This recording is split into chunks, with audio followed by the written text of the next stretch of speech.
त्यांच्या उत्पन्नाला हमी भाव मिळावा म्हणून शेतकरी गेले 4-5 दिवस आंदोलन करत आहेत. म्हणजे वास्तविकरित्या शेतकऱ्यांचं प्रतिनिधित्व करणारं हे सरकार त्याची दखल घेतली पाहिजे आणि शेतकऱ्यांच्या मागण्याला योग्य भाव मिळावा यासाठी कारवाई केली पाहिजे. परंतु हे सरकार कुंभकर्णाची झोप घेत आहे आणि हे घेत असताना केंद्र सरकार असून देत किंवा राज्य सरकार असून देत, ज्या आश्वासन देऊन केंद्र सरकार 2014ला देशामध्ये सत्तेवर आलं की शेतकऱ्यांच्या उत्पन्नाला डबल भाव देतो म्हणून आज तगेत आम्हाला डबल भाव मिळालेला नाही.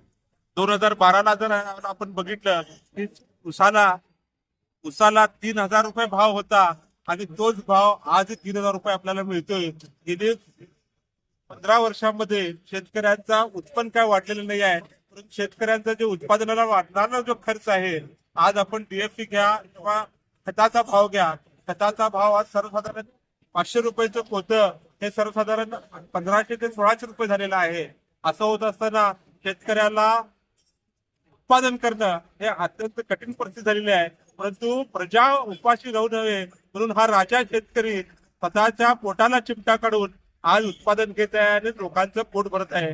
अशा कुठल्याही शेतकऱ्यावर अन्याय न होता या कर्नाटक सरकारनं किंवा केंद्र सरकारनं शेतकऱ्यांच्या परिस्थितीचा आढावा घेऊन ताबडतोब शेतकऱ्यांच्या उत्पादनाला डबल भाव द्यावा. त्यासाठी आज आम्ही वकील संघटनेच्या शेतकऱ्यांच्या वतीनं शेतकऱ्यांना पाठिंबा व्यक्त करत आहोत आणि हे आंदोलन करत आहोत.